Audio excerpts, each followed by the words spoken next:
All right. Hey, Bill. Hello, Ray. Hey, look at this. You got the founder of Communities in Schools, Bill Milliken. And I'm always honored to get to be on a call with you, Bill. This is supposed to be a fireside chat. So you and I are going to get to catch up. And I know that folks who ask me about CIS I always talk to them about the origin story of CIS. And even before I set this up, I've been watching a lot of Bill Milliken videos. You're a very popular man when you are Googled and you go to videos, and you've got a lot of great footage out there. And so I've been learning about your history, of course, in Harlem. For folks who are familiar with CIS, they know street academies, they know cities in schools, they know what it is now as communities in schools. So I was hoping that we would just catch up and talk about that history. So Bill, I want you to do a little Marty McFly Back to the Future of walking through, and I think the gentleman's name, if I remember this correctly, is Vinny. Is that Yeah, name? yeah, Yeah. Vinny Di Pasquale. So tell me about Vinny Di Pasquale. Tell me about 1960 Harlem, New York, because I think that's where this starts.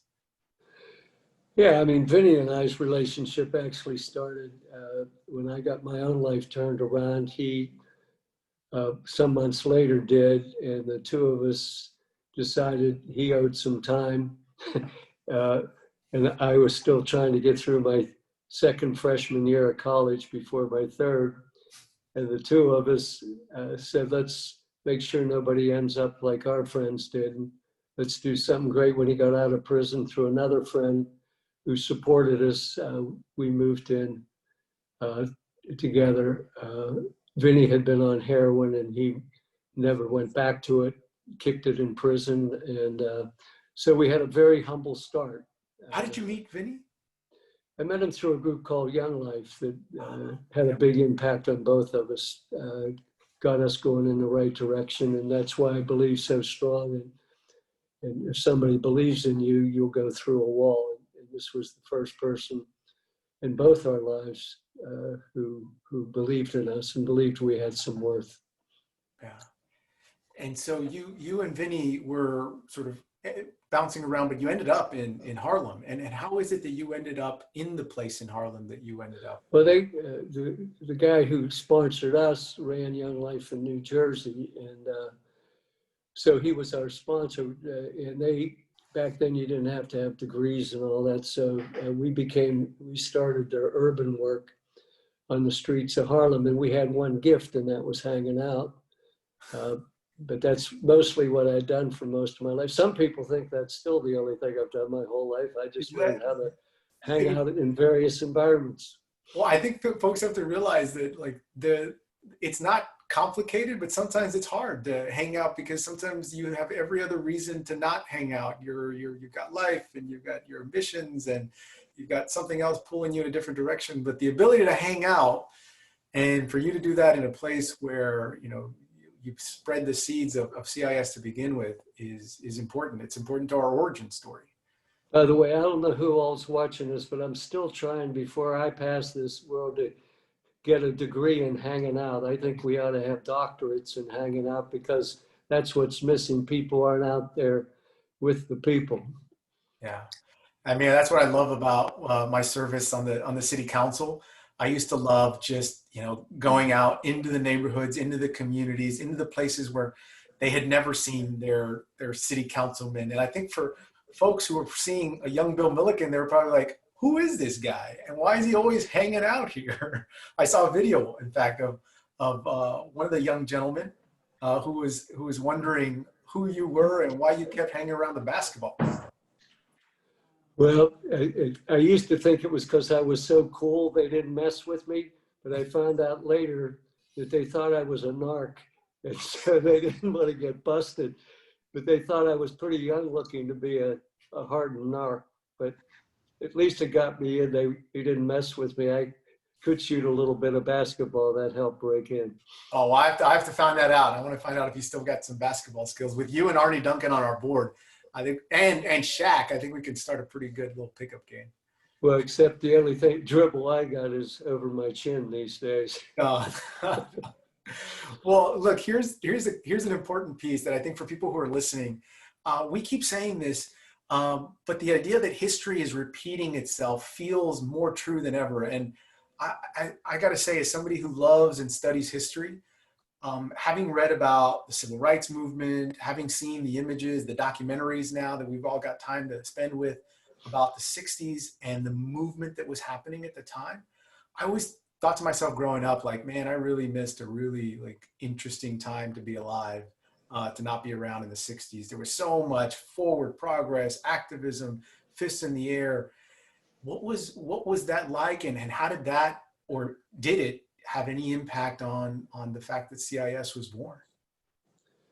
Well, you know, like I like to say, CIS was born out of our justice roots because you saw all the injustices all in a short period of time. It was trying to understand it. I mean, I started when I was 20 in Harlem, and by the mid 60s, I was still just in my mid 60s, angry because of some kids I saw died that shouldn't have died, and who had been living with me, and I couldn't comprehend it all. But the late 60s, 68 was probably one of the toughest years. I didn't think personally or as an organization, as a movement, we would survive that year because of the combination of the Vietnam War, the riots, the marching, the assassinations.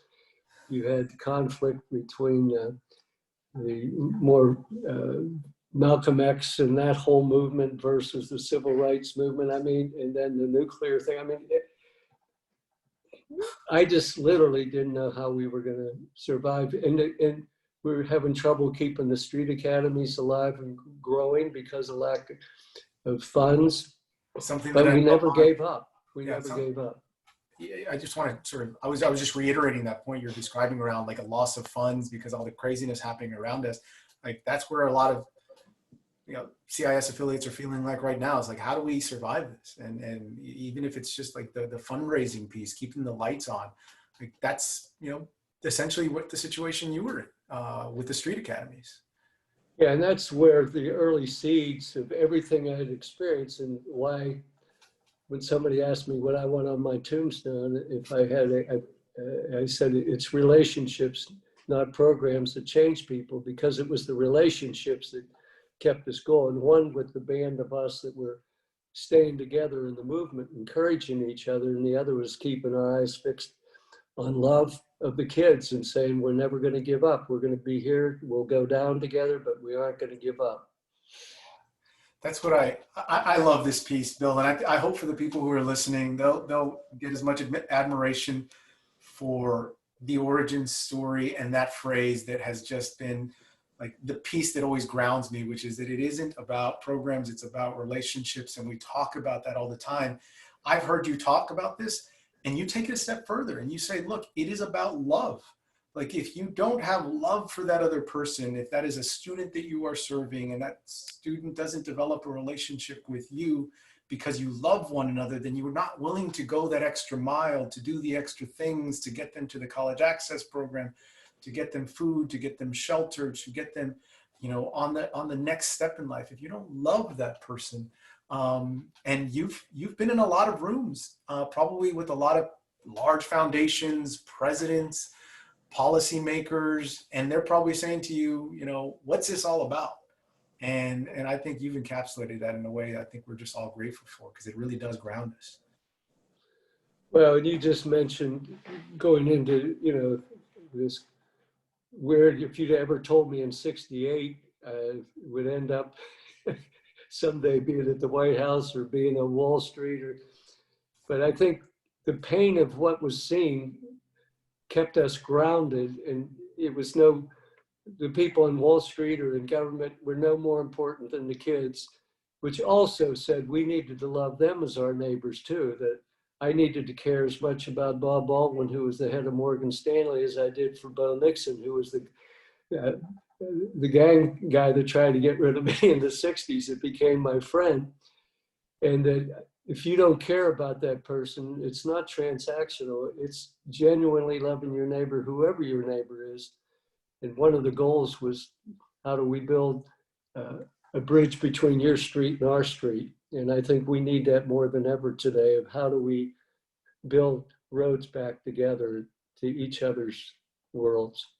Gosh, and just it's so great that we get to talk with you, Bill, about like, hey, we've been here before, because you've just described when you were talking about the nuclear debate, the war in Vietnam, the anxiety about civil rights movement and the different camps and the riots to precede 1968. Like, I'm just going to rattle off what has happened in 2020. Like, we're not only, as we speak, shuttling through one of the most extreme political seasons that we've seen in at least my lifetime, we're also grappling with this huge issue of race once more. We've lost close to 200,000 Americans through a pandemic. And what we see forthcoming is potentially a economic recession. And the families we deal with have been dealing with economic recession for so long. And so I think you have a lot of executive directors who are probably listening to this, affiliates, psych coordinators who are listening to this. And I keep saying, like, there is got to be some hope. And you had to be thinking that same thing when Street Academies was on its final thread. Well, you had to, like I said, go to the mat and whatever was going to happen, but stay faithful to the vision and stay faithful and keep the eyes fixed on the prize, which were the kids. And that you wanted what somebody had done for Vinny and I, what's done for me, you wanted to do. It was pretty simple that way. And, I've given talks on it, but I just want to remind people that the 5 basics came out of that 10 years. It wasn't all of a sudden we had 5 basics, but 4 of them for sure did. And that those are justice issues, as I've said, and I'll say it till I die, that so many kids don't have one adult in their life that give a damn they're alive. That's a justice issue. And love wants to overcome that by, I'm going to walk with you and I'm going to be with you no matter what. That safe place came out of our living together for 3.5 years, where 30, 35 young people living together, learning about how do we beat the streets, but how do we do it together? How do we get you off drugs? How do we create community? So safe, caring community, if some kids have a safe place and other people are behind the gates, that's a justice issue. And if some kids are getting an education that are going to give them a marketable skill, and other kids are getting that, then, and on and on. These are justice issues. So we've been about that, as I had the chance to say to John Lewis, but have you? Oh, wow. You're about the emancipation. We're about the education. That our job is that when people are free, they aren't free if they're in the slavery of not being able to get a job or live in the right house in the right neighborhood or take care of their families. So we are part of that movement, that we're there to do the work of reconstruction, of getting people into jobs and into neighborhoods and families where there's equity. I'm so grateful as the leader today that I don't have to argue with folks about whether we are a social justice organization. We are a justice organization, not because I declared it to be or the national board today declared it to be. It's because that's how you trace our DNA. And this is coming straight from our founder. It's always been present. So I'm grateful to hear you say that. Well, the good news, if you stay faithful and you stay true to we need to be healthy. We need to encourage one another, and we have to be together. You can't give away what you don't have. So if we aren't caring about each other at CIS, and if we at the local level aren't caring for each other, then we can't give away what we don't have. We have to model what we're talking about the personal relationship and caring communities. Those are the 2 bedrocks. It's the biggest hunger, and it was before the pandemic, it was before this. People are so hungry to have somebody care about them, and also to have the chance to care about another. And the other huge hunger is, how do we have community? How do we break down the barriers? And this is built into us as human beings. And so if we stay focused on those 2 things, if you'd have told us out of the death of our movement in the 60s, when it looked like everything from the street academies was, all that work was going to go away. Instead, we went from a caterpillar to a butterfly called communities and schools. And that was the resurrection. That was the coming. Who would have ever guessed in 68, where you, as a person who came through the program, are leading this movement at the most critical time in our history. And we have the troops on the ground because some people stayed faithful and never gave up on that vision and that dream. So people that are part of this, that are looking at this, you're part of history. You're part of a movement that someday is going to go way beyond anything we dreamed. And what I'm looking forward to is we get through this unbelievable convergence of crises, that we're going to be another butterfly. I think you and the young people behind that are alumni and others that are part of this movement are going to take us to a whole new level. And we're going to be at the table like we've never been. We never were at the table for a lot of years. We are not only at the table, we're setting the table for a lot of people.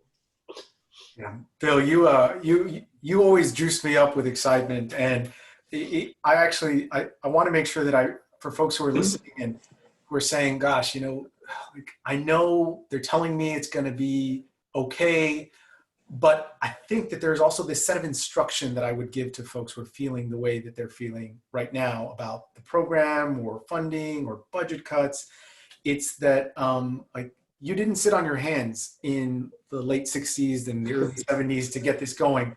Like, the work is not complicated, but it is hard. It has meant, Bill, you have told me so many stories about like chasing down senators in trains and running to sit next to them at airplanes, just getting your foot in the door, telling the story. And I almost just want to pause and say, like, thank you for never letting up, because it wasn't just that you got lucky. Like, you worked really hard to get this going in the mid to late 70s to become what it is today. And so, like, that's amazing. I want to reflect on that. And sometimes love has to be obnoxious and yeah. It's not about just like not lightly knocking at the door here. Sometimes you got to beat the thing down. Oh, yeah. And I think that's what you and I always talk about, like the big vision here. I think that's now the call for all of us. Like, when you think about the spread of our organization in 25 states, when you think about how schools should be built better, not just back to normal, you have to have communities in schools. You have to have integrated student supports in every school. I mean, wealthy schools have integrated student supports. They just don't call it that. But the schools that need us the most now, we need to be a must-have, not a nice-to-have. And Bill, you and I get to talk about that all the time when we dream and think big. Yeah, and on a Zoom I had to do for a thing today with some people actually from the environmental movement. I said, no change has ever happened without an infantry. And as Elaine and I were talking some time back, we've spent 40 years building troops on the ground. And our site coordinators are those. This is the greatest gift we can give to this country and this world, is that person who's out there integrating and creating holistic places for kids to come and feel good. And I thought one of the greatest things who ever came up with it, those two words that I'm looking at right now, in schools and beyond. Yeah. We're in schools, not because of education. We went in schools because if we didn't turn off the faucet of the schools, how were we going to bail out the basement of the community and housing, economic development if we have all these kids not making it? But we were there because we wanted to love them into change and have somebody who believed in them like they believed in us. But if the kids are on the streets, if they're having trouble at home, we're there. And to be able to see that we deal with the mental health, we deal with the physical health, we deal with the safety issues, everything that a caring community does for each other. Yeah, I've heard that sort of question about, why are we in schools and how does it work to be in schools? And I think I've sort of stolen a line from you, is that we're in schools because we fish where the fish are. And if that is where there are the students who need us and the place where we can convene them, why not make it simple as being where they are? And I want to ask you about something. Again, I've been watching a lot of videos of you, and you have this analogy that I hadn't heard until I saw it 2 days ago. When you were making pitches to large foundations or to Wall Street or to donors, and you would say it's sort of like a typewriter. And I don't know if you remember using this analogy. And A lot of people probably watching this don't know what that is, so you better describe it. yeah, I think people are like, what is a typewriter? What's a rotary phone? Landline. Yeah, and so you describe, and I guess you could use the phrase keyboard, but you described a typewriter or a keyboard as a way of describing our work. Would you describe that now for us, for folks who hadn't heard it? Well, that was back then, and ironically, we had a relationship with IBM, had been one of our big sponsors of our street academies. So I just used that. I said, yeah, you know, trying to coordinate the resource around school is like having a typewriter where each of the letters are in a different room, and you have to go to each room to put another letter on it. I said, you ought to have all the keys on the same typewriter. And so that was the illustration there. This is important. If you really, really care as much about that person you're going after resources for, if you don't look at it as a sales thing, but as a relational thing, then you're going to listen to them and speak a language that they can best understand. And in this case, they understood that. People don't know in the early, we were way down the line at AT&T years ago when I had a little, I remember in the cafeteria with some of the, and they said, why should we get involved with you? I said, because we're in the same business. And they said, what do you mean? I said, we're both trying to connect the disconnected. And it was like lights went off. We're trying to connect kids that have no food to their food. We're trying to connect them to a relationship that cares about them. We're trying to connect them to housing, to whatever their need is, just like you do for your kids. This isn't brain surgery. If you love your neighbor, and I had a senator one tell me, he said, I've had you here so many times. I said, he said, the biggest problem is what you talk about is too simple. You mean, you want for your kids what I wanted for my kids. And my wife was a site coordinator that had the resources where we could blend them together. Again, I get to meet with Quincy Jones back in the days when we were going after the music industry. And I won't use all the language in this that he used, but he said, I understand what you're talking about. Why can't they understand? I said, what do you mean? He said, you're telling me the violins are in one part of town, the piccolos are in another, and the drums are in another. And on top of that, they're all playing their own music, and there's no conductor, so you have no orchestra, so you have no community. Years later, we're meeting with the head of Cisco Systems. I don't know.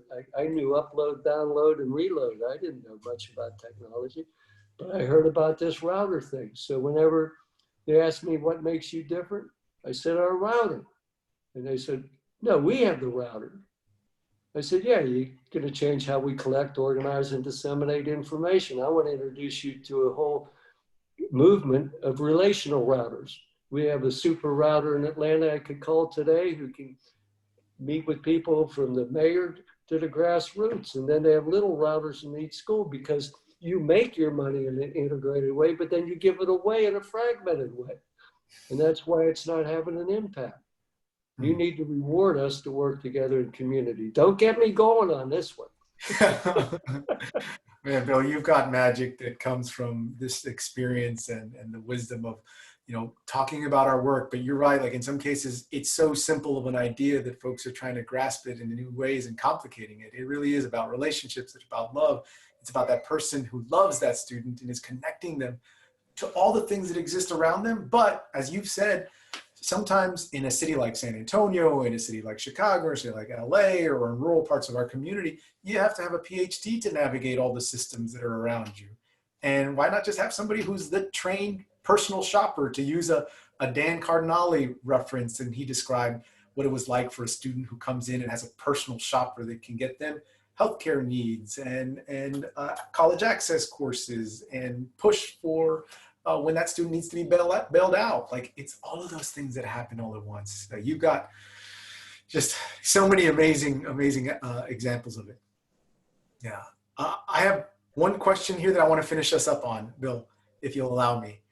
And you mentioned here, you talked about sometimes we're on a call for a minute or two and you'll mention a name and I'm like, oh yeah, Bill has sat down with John Lewis and Jimmy Carter and Cory Booker and name your famous person.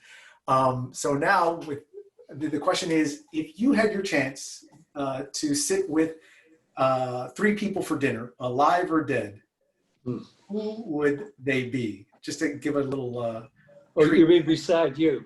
You don't want to use it on me. We talk all the time.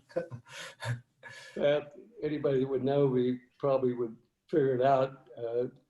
I think Jesus is the most transformational person I've seen in history. He's been given a bad rap, and he's gotten a real bad rap now because people are misusing his name. He's the most radical person I've come across in my journey because he said to love your enemy. I've had a hard time doing that. To love your neighbor, to be community, to give your life away. I want to get deeper into that.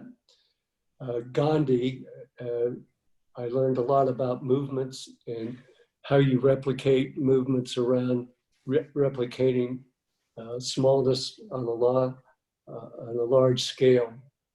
And I think the third was the Dalai Lama, who I came within inches of getting some time with. I was in a little group, but there was a little emergency and I missed that one. So maybe before he passes, I'll get that. But you got to have that spiritual journey in you. You've got to see that everybody's our neighbor, whatever their background, whatever their faith or no faith, that our job is to be there day in and day out, caring about our neighbor. Bill, I don't think it is a stretch for me to say this about you as we sort of finish up here. You remind me of a planter and somebody who is, I think the phrase is you should be able to plant trees for whose shade you'll never sit under. And for somebody like you who has planted a seed, and we're all now as under this shade of CIS and the work it does and the students it covers whose lives are impacted were because you selflessly thought about your neighbor. In 1960s to the 1977 first initial CIS, we're all getting to stand under this shade. And I just want to say how grateful I am. Yeah, well, Ray, I have to say one thing too, because this is a little too much about me. There's always been a group from Neil Shorthouse to Harv Ostag to, and later on Dan Cardinellis, et cetera, and yourself.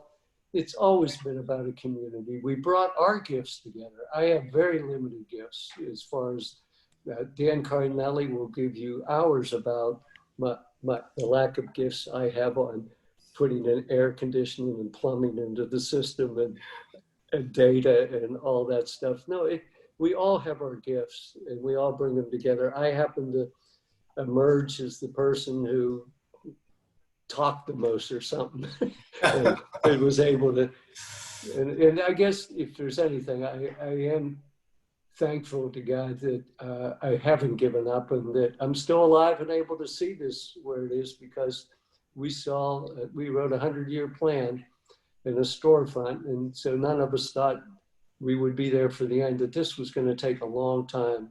Mm-hmm. And it looks through this crisis like it's a setback. I guarantee you, if I'm still around in 10 years, you're going to look back. We are together. You won't have gray hair by then, but with this job you might.